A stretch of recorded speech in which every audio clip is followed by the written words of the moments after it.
रमता राम जपो रे प्राणी, अब तो सुन ले राम कहानी।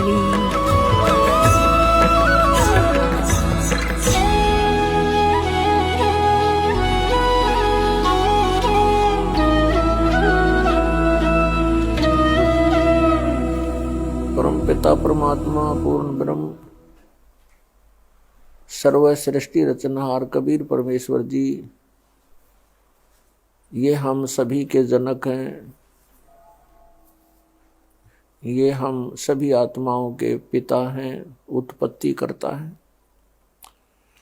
हम परमात्मा की बॉडी से, शरीर से, उनके वचन से बाहर आए हैं। हंस रूप में हम बाहर उत्पन्न हुए, फिर हम काल के साथ यहाँ आ गए गलती से, तो हम यहाँ जीव बन गए। अपने आत्माओं, हंस आत्मा अर्थात आत्मा और जीव में क्या अंतर है? जैसे स्वांगी स्वांग करते हैं और अपनी वेशभूषा पुरुष होते हुए भी स्त्री की पहन करके वो स्त्री जैसे ही लगते हैं, उसको उतार दिया जाता है तो फिर वही के वही रह जाते हैं, ऊपर की ड्रेस निकाल दी जाए। आत्मा के ऊपर ये जीव की ड्रेस लग गई तो ये जीव बन गया। इस जीव के ऊपर फिर बहुत से आवरण और डाल दिए, अन्य इसके ऊपर के और कपड़े पहना दिए।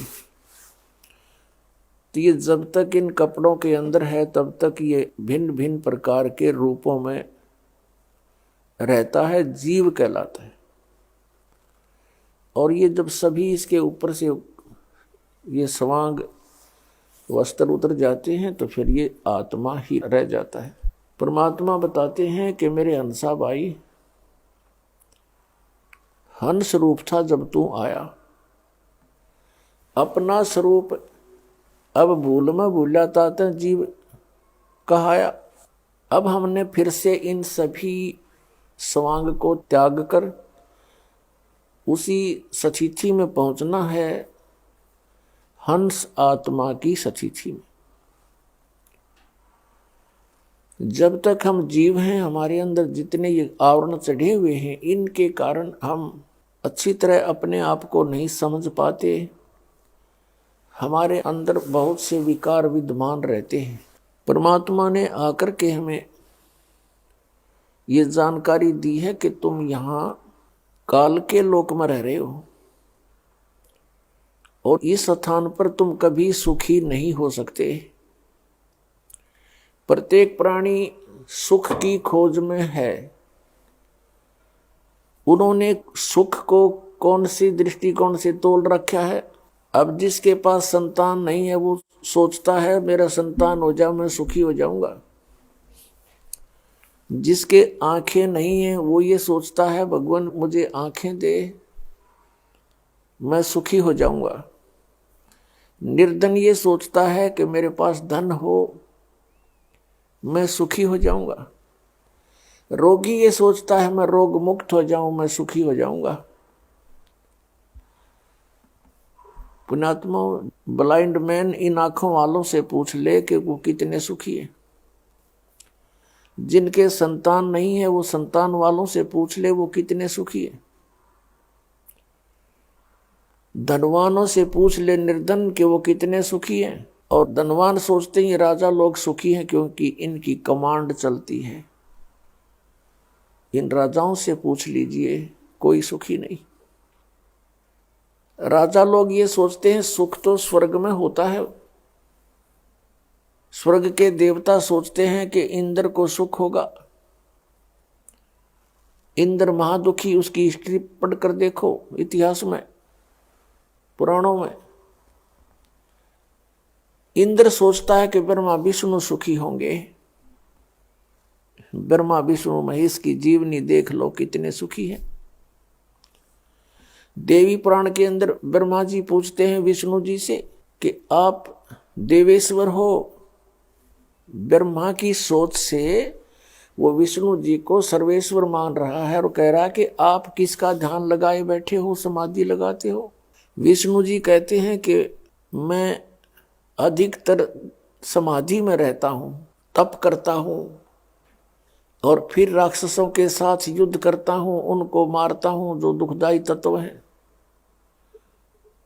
कुछ थोड़ा बहुत समय मिलता है तो लक्ष्मी के साथ सुखपूर्वक व्यतीत कर पाता हूँ, अन्यथा मैं कभी तप करके अपने शरीर से कष्ट दे करके हठ योग करता हूँ, बैटरी चार्ज करता अपनी और सिद्धि प्राप्त करके फिर उन राक्षसों को मारता है,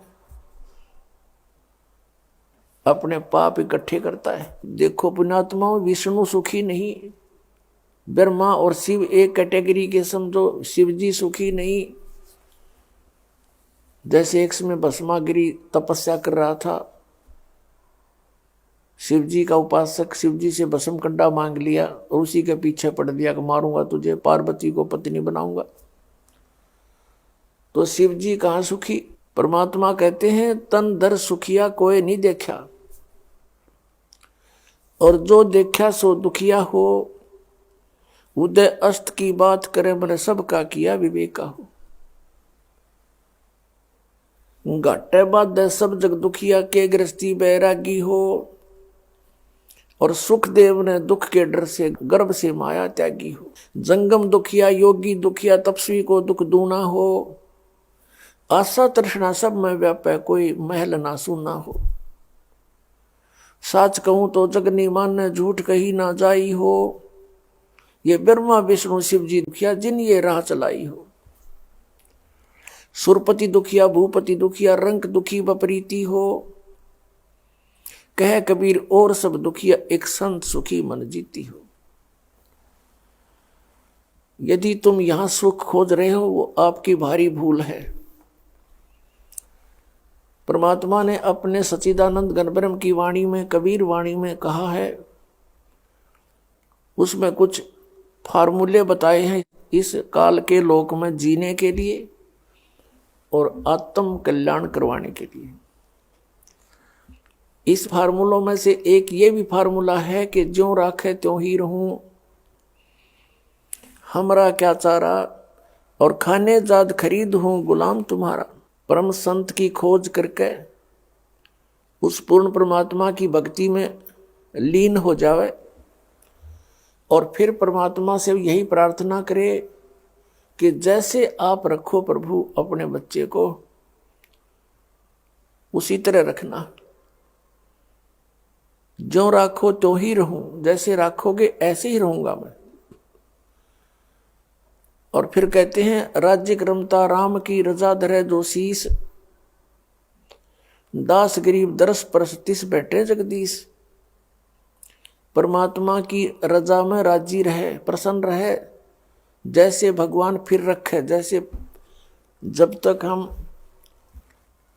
परमात्मा की शरण ग्रहण नहीं करते हैं, अपना जीवन जी रहे होते हैं, तो हम अपना प्रारब्ध ही भोग रहे होते हैं। उसमें दुख भी भयंकर आ सकते हैं और यहाँ के नकली सुख भी प्राप्त होते रह सकते हैं। कौन से सुख? जैसे पुत्र प्राप्ति, कोई व्यवसाय की स्थिति ठीक हो जानी, इस तरह के जो सुख हैं ये भी खूब मिल जाएंगे आपको। लेकिन इन सुखों का अस्तित्व कुछ नहीं है। ये आपके काम के नहीं हैं। आपके पास अरब संपत्ति होगी, अरबों की, अगले दिन आपकी मृत्यु होगी। वह संपत्ति आपकी कहाँ थी? आपके संतान है, पुत्र पुत्री हैं, पोते पोती होगे, देवता देवती होगे। आप मृत्यु के उपरांत पशु योनि प्राप्त कर गए, कुत्ते में घूम रहे हो, सैर सपट्टा करते उन गलियों के आगे से, आपको टूक भी ना डालने हुए। कहने का भाव ये है कि इस स्थिति को समझकर, यहाँ के सब इन कर्मों और आध्यात्मिक मार्ग को समझकर हमने अपने जीवन को एक सुचारू करना है। जब तक हम परमात्मा की शरण में नहीं है तो दोनों प्रकार के आपके ऊपर वो संस्कार प्रभावी रहेंगे। जब आप परमात्मा की शरण में परम संत के माध्यम से आ जाते हो, फिर आप अपनी मर्जी मत चलाओ। अपने यहाँ दीर्घ रोग लगा हुआ है जन्म और मृत्यु का, और हमने ये रोग कटवाना है। ये भयंकर जो है रोग है आपका, और ये बीमारी सबका लगी हुई है। ये ब्रह्मा विष्णु महेश के भी यही बीमारी है, इनको भी जन्म मृत्यु का रोग है।